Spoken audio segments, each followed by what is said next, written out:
Hello, this is Kerry Belviso from kerrybelviso.com, and you can also find me at healmyadrenalfatigue.com, and I'm running an e-course on adrenal fatigue starting in September. And so sign up at either site to get advance warning for when that course is going to be opening. So today I wanted to talk with you about the cost of burnout, or the cost of going into fatigue or adrenal fatigue, or being in a really highly stressed state over a period of time. And so there's three main areas that I want us to have a look at today. And I just want you to just have a think to yourself and just think, am I experiencing any of these now? And if I am, what action steps can I take now to address this so it doesn't turn into something bigger? So what I see quite often when clients are in this really busy, stressed state, you'll feel like, I don't have time to slow down. I don't have time to make changes. I don't have time to look after myself properly and to, prepare and eat really good food and to take time out for relaxation and to prioritize that. I don't have time, maybe to be having the appointments that are going to support me as I'm going through this really stressed out space in my life. And sometimes we'll put it off. We'll think, I will get to those things once this busy period is over. And Alyssa Vitti talks about this in her book, Woman Code, actually, and she says it's kind of like running a marathon and saying, do you know what I'm going to do? I'm going to do all of the preparation for that in terms of upping my nutrition, my exercise, and looking after myself after I finish the marathon. It doesn't make sense, does it? And so we kind of need to see, if we're going to put ourselves under this increased pressure and this increased stress, we need to manage it as we go along, not just think I'm going to deal with that afterwards. Okay, so let's start off now by looking at the physical cost that we can experience if we go into burnout. So prior to burning out even, there's a whole range of physical symptoms that we will often start to notice.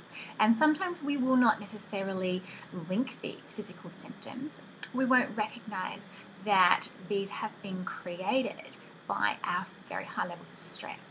So things like getting sick all the time, finding it difficult to recover from illness, digestive issues, having problems sleeping, and so developing insomnia, or having really disrupted sleep all the time. We might develop allergies, we might develop intolerances. All of these things, all these physical symptoms can be linked to our high levels of stress. And so we might find ourselves going off to get treatments or tests on all of these different symptoms rather than treating the root cause, which is our stress levels and how we are managing our stress levels. So that's the physical cost. And so obviously with that, we might then, we've got the cost of, various different appointments. We might be having to try and understand what it is that's going on. But we've also got the cost of taking time out. Now, if you work in a job, okay, that's great that you have sick leave, but you still, have that cost of having to take time out. And then if you work for yourself, well, there is a direct cost, particularly if your business is dependent on your time and your energy, which nearly always it will be to some degree. And so sometimes people who own their own businesses or companies will come to me, and if they've got to this very stress compromised state, that becomes a major source of stress for them, because they need to kind of get it together so that they can run their business or run their company. And so it's really great if we can deal with that before it gets to that point, because once it gets to the point where we're feeling burnt out, much more difficult and more time consuming to deal with. The second cost of burnout that I wanted to look at with you today is like a social and emotional cost. Now, something I have noticed with people, with clients of mine who are very stressed, is we can start to develop kind of tunnel vision. So we're only really focusing on one or two things. So let's just say that might be business or job or something like that. It's just like, right, I need to get through this, I need to focus on it, I need to do all of these hours and just get through. And we're not really taking into consideration the cost on our personal relationships. For some of my clients, this looks like not actually having a close, intimate relationship. And sometimes that might be actually part of the reason why they're devoting so much energy to another area of their lives. Or it might be, that we have this cost in terms of the quality of that relationship. So, there starts to be more arguments or less intimacy or less closeness, or, that, there's more conflict, or we become irritated or annoyed. It's almost like, the people in our lives who are the people that we care about, become a little bit almost like annoying. It's like, why do they want all this stuff from me? Why do they want my time? Why do they want my energy? Can't they see how busy I am, And so we're not investing the same time and energy and love into those areas of our lives, and there is some kind of fallout. The other thing is, like, our communication can change sometimes. So we might become, a bit more direct, or a bit, we're very quick in trying to just get things resolved, get things done, and almost feeling a bit annoyed that everyone else won't hurry up and just live at the pace that we're living at.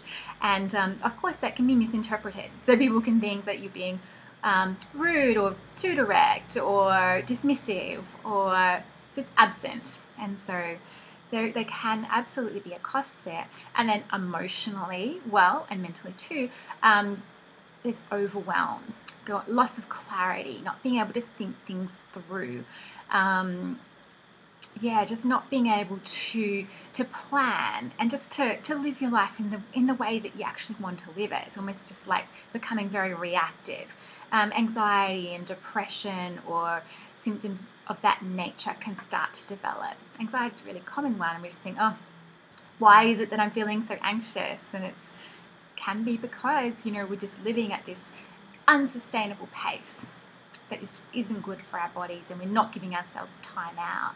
And there is absolutely, a cost to our emotional well-being that we are paying as a result of that. Now, the third cost that I want to look at in relation to burnout or extreme fatigue, adrenal fatigue, is financial.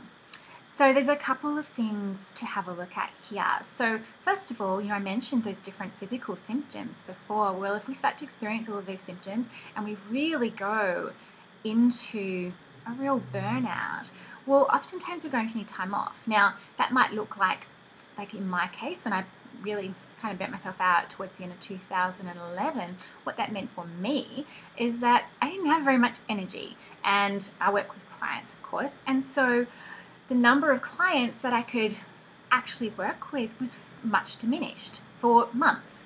And so really the financial cost to me just for that alone was thousands. For other people, I've seen, people sometimes end up actually in hospital or deciding they need to leave their job, even though they may not have another job to go to. That I absolutely just need time out here. So if you actually need to take a complete break or, vastly cut back, of course, there is a financial cost with that. And then it doesn't just, you don't just recover. It doesn't just bounce back usually. And that can be quite disappointing. Sometimes we hope I'm just going to bounce back, but it's not the way it seems to work. It's more of a gradual process of coming out of it. Usually they say between 6 months and 2 years.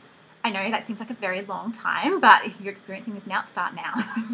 Don't start in another few months. Actually start to address it.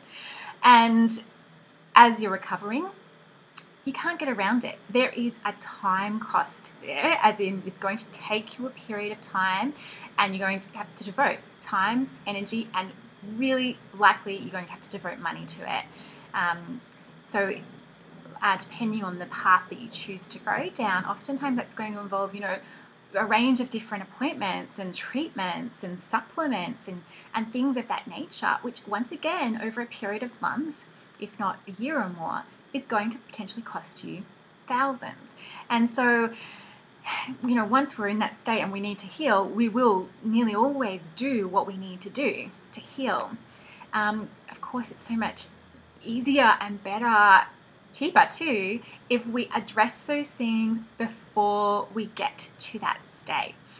So I want you to start to think for yourself about, am I experiencing any of these costs now? Or what can I do proactively to ensure that I don't need to head down that path and have to do those things?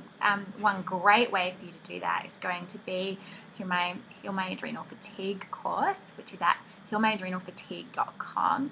So you're going to be hearing from a range of different experts and getting lots of ideas and wisdom and ways to think about this issue, ways to think about managing the sources of stress in your life and proactive changes to make in a really affordable way. So I can't wait to share it with you.